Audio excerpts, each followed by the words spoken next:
Everest যেন লুটিয়ে পড়ল জমিনে। আকাশ সমান উচ্চতায় ওঠা পেলের রেকর্ডে ভাগ বসিয়ে লামিন গেলেন সিজদায়।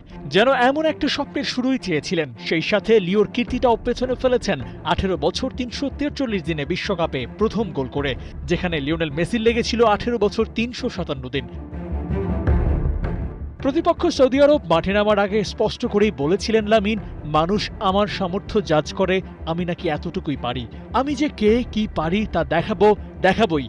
লামিন দেখালেন। ৪৫ মিনিট মাঠে ছিলেন, একটি গোল, দুটি অন টার্গেট শট আর 91% অ্যাকুরেট পাস।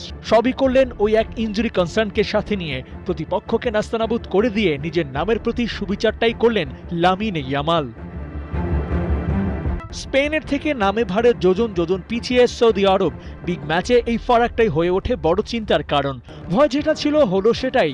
স্পেনের হাই প্রেসিং ফুটবলের সামনে টিকে থাকতে পারেনি এশিয়ান দলটা। ম্যাচের বয়স যখন 10 মিনিট, তখন স্পটলাইটে দ্য বয় ফ্রম কাতালুনিয়া সেই রিমার্কেবল গোলটা করলেন। আর ইতিহাসের পাতায় 18 বছর বা তার কম বয়সী গোল করার রেকর্ডে যেখানে পেলেছিলেন, সেখানে এবার পৌঁছে গেলেন ছোট্ট লামিন। এরপর তো স্পেন খেলেছে দাপুটে ফুটবল। প্রথমার্ধে 3 গোল করে সৌদিকে ছিটকে দিয়েছে।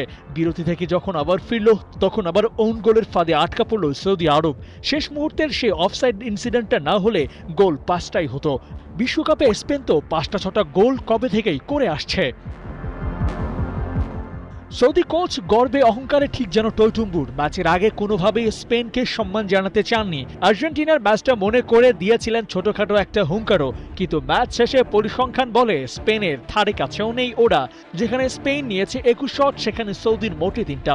ওয়ান টার্গেটে স্প্যানিশ জায়ান্টরা 9 বার আর আরাবিয়ানরা 1। পাস, পজিশন, কর্নার, অফসাইড সব জায়গায় নিজেদের আধিপত্য ধরে রেখে ম্যাচ জিতেছে স্পেন।